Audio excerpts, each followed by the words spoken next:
Thaddeus Rex is returning to the Spark stage once again. He's the founder of the Science of Charisma. He's an accomplished musician. He works as a branding coach. And I've personally known Thaddeus for many years and always been impressed by what he brings to the Spark stage. He's a husband, he's a father, and he's a tremendous human being. Thaddeus, come on up and welcome to share your wisdom for Sparks. What is charisma? Think about those first impressions. Researchers call it unconscious attribution. Every time we meet somebody for the very first time, based on the way they're dressed, the way they're carrying themselves, the very first words out of their mouth, we unconsciously attribute characteristics to that person. We begin to label them. Expectations form. And those expectations create that person's opportunity, what we're going to ask them next. And everybody's doing it to us too.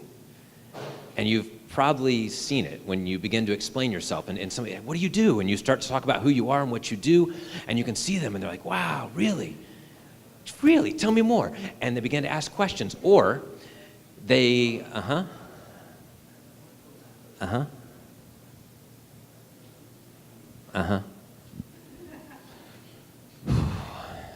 they're just waiting for you to finish so you can change the subject. So, we're here networking. We have opportunities. You have opportunities, and the world needs what you have.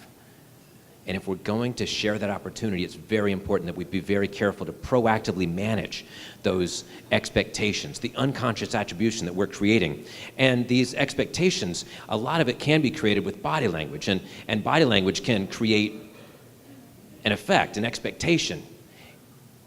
Even the same outfit, same person can create very different expectations, just the way you walk into a room.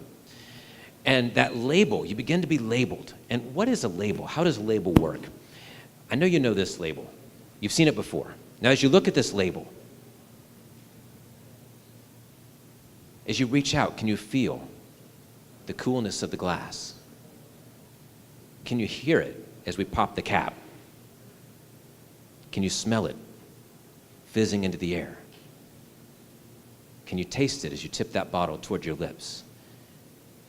We all can. We're experiencing this together. And this experience is completely imaginary. There is no Coke.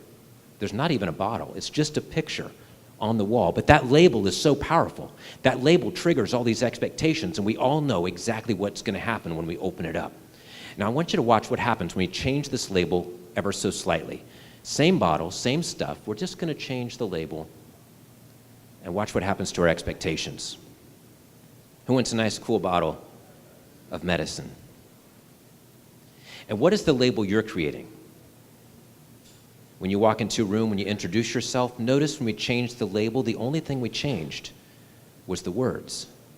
Everything else stayed the same because we think we know exactly what somebody means in their body language.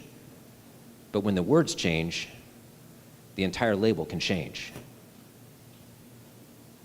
of what the person's true intent is, how crazy they really might be, or if you really pay attention, how weird that little elbow is on this lady.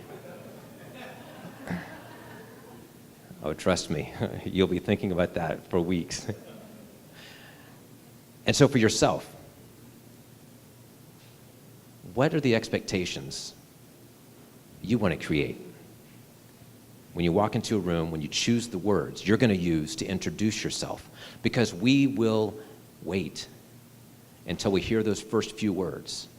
And so long as your body language matches, we want to hear those first few words. And what are you all about? I'm a financial advisor, I'm a realtor, I'm a consultant, and all that's really boring unless you can give us a little more specificity to help us see who you are. Thank you very much.